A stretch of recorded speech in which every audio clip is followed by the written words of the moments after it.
Hold on to your seats because this is the wildest, most electrifying tale of late-night television spiraling into absolute chaos. Imagine a warm laugh-filled evening on The Tonight Show with Jimmy Fallon's contagious grin lighting up the stage, the audience buzzing with excitement, and a guest about to flip the entire show upside down. What began as a fun, feel-good chat exploded into a heart-stopping, tension-packed showdown that left millions of viewers stunned, social media ablaze, and late night history forever altered. This isn't just a story, it's a whirlwind of emotions, conflict, and raw human moments that'll leave you floored. Let's dive into the night Stephen Bartlett, the unstoppable entrepreneur and podcasting giant, walked off the Tonight Show stage, leaving Jimmy Fallon reeling.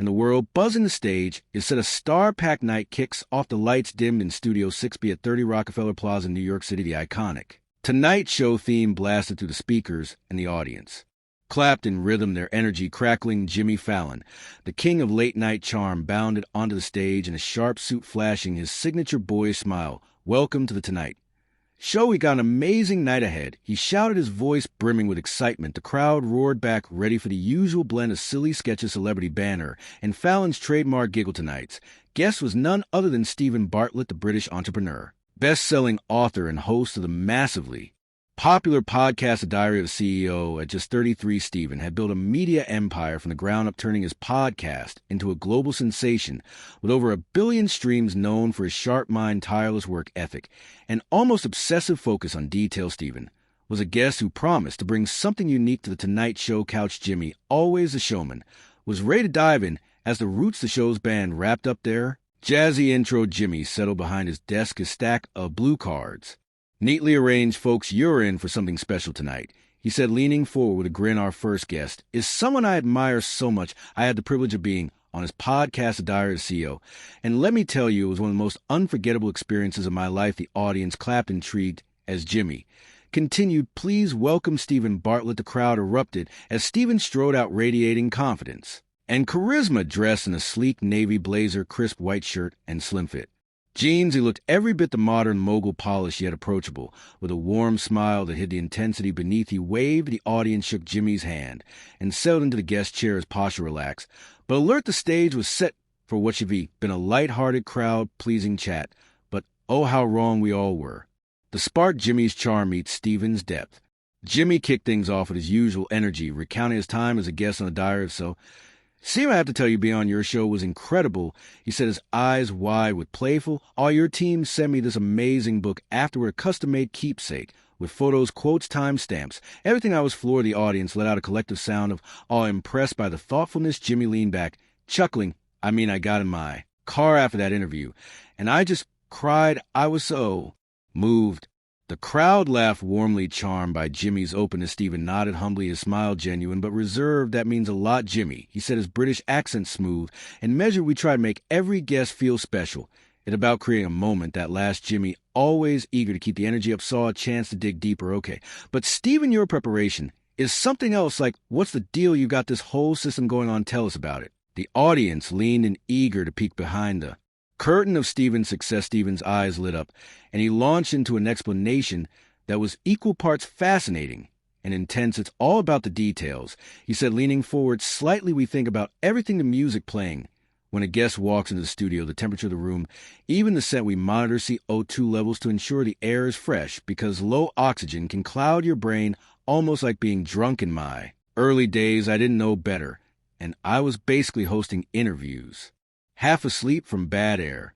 The audience chuckled, imagining a young Stephen battling a stuffy room to keep his podcast alive. Jimmy, sensing an opening for a laugh, jumped in with a playful jab. "So you're saying you were basically drunk for your first 200 episodes?" The crowd laughed, but Stephen's smile tightened just a bit. "Not quite," he said with polite chuckle, brushing off the joke. "But I learned fast that the small stuff matters."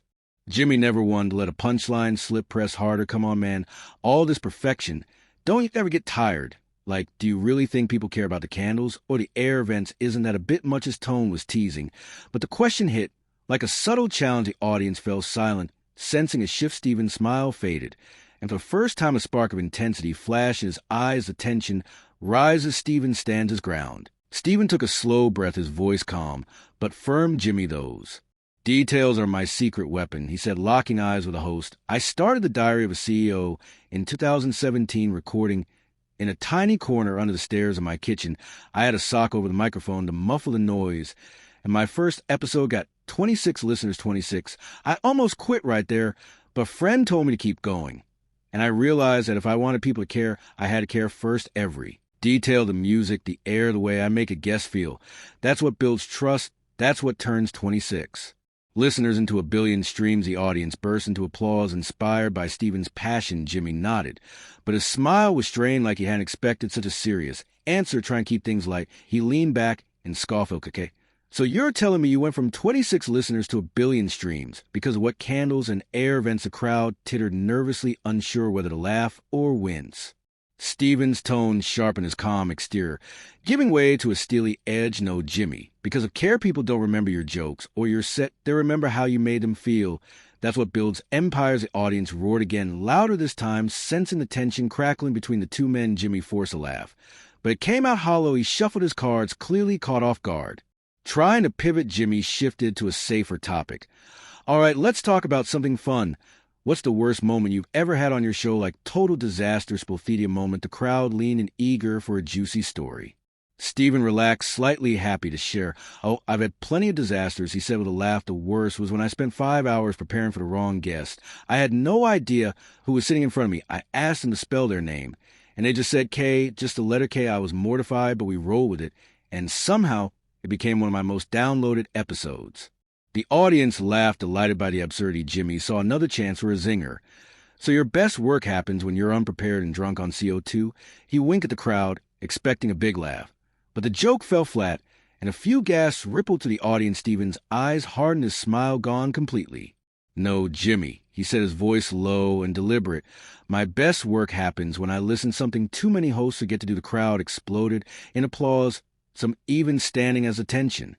In the room hit a fever pitch. Jimmy's face froze, his usual charm replaced by a flicker of panic. He tried to laugh it off, but it came out nervous, almost desperate.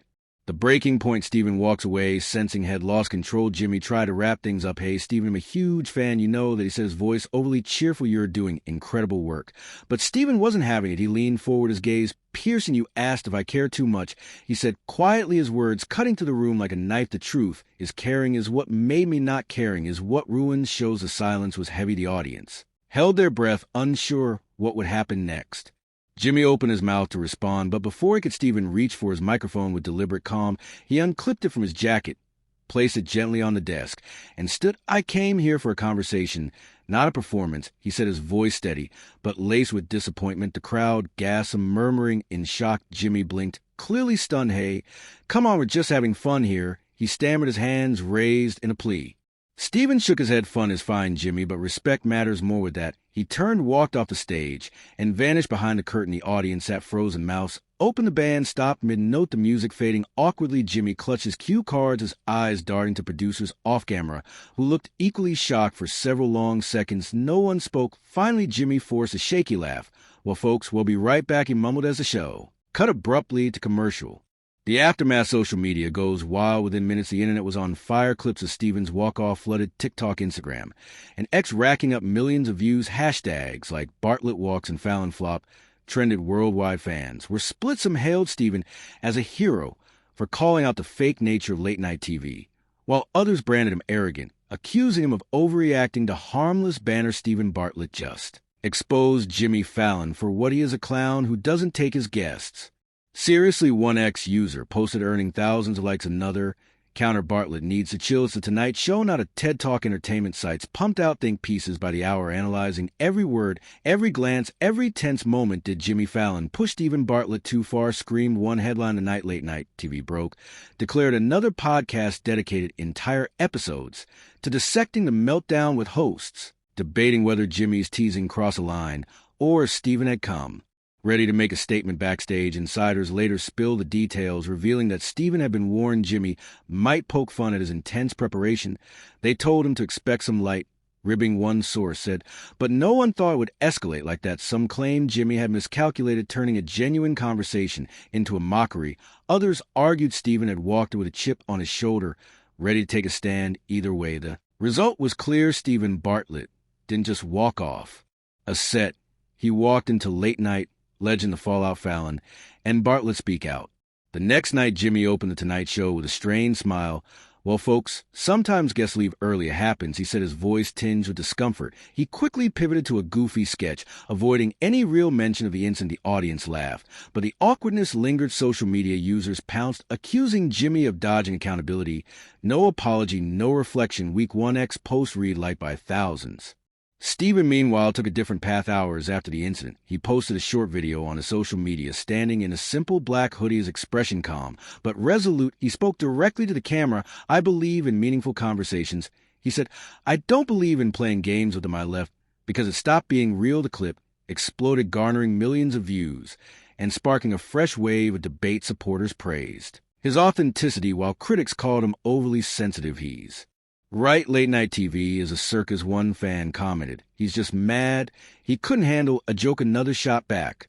The bigger picture, a clash of worlds. What made this moment so explosive wasn't just a walk-off. It was a collision of two worlds. Jimmy Fallon, the king of light-hearted crowd pleasing TV, thrives on quick laughs and surface-level banter. Stephen Bartlett, a self-made mogul who built his empire on depth and authenticity, doesn't play by those rules. When Jimmy tried to reduce Stephen's meticulous approach to a punchline, he misjudged his guests' values and paid the price. The incident also sparked a broader conversation about late-night TV. For years, critics have accused shows like The Tonight Show of prioritizing entertainment over substance, turning real people into props for laughs. Stephen's walk-off was a wake-up call, forcing viewers to question whether the format still works in an era where audiences crave authenticity. Bartlett didn't just walk off, as set one viral X post read. He walked away from a system that's been coasting on fake smiles for too long. The legacy, a moment that lives on months later. The fallout from that night still lingers. Clips of the interview are still shared, dissected, and memed across platforms. Stephen's podcast has seen a surge in listeners, with many citing the Tonight Show incident as their introduction to the diary of a CEO. Jimmy, meanwhile, has faced increased scrutiny, with some calling for him to rethink his approach to interviews. Fallon's great at comedy, but he's not built for real conversations, one critic wrote. Bartlett showed him up. As for Stephen, he's leaned into the moment without milking it. In a later podcast episode, he reflected briefly on the incident, saying, "I don't regret walking off. I regret that we couldn't have a real conversation. But sometimes you have to stand for what you believe." In. His fans ate it up, cementing his reputation as a truth teller in a world of polished facades. The final word, a legend is born. What was supposed to be a playful reunion between two media giants became a cultural flashpoint, a moment that exposed the fault lines of late-night TV and sparked a global conversation about. Don't forget to hit the notification bell to stay updated. Subscribe for more powerful video.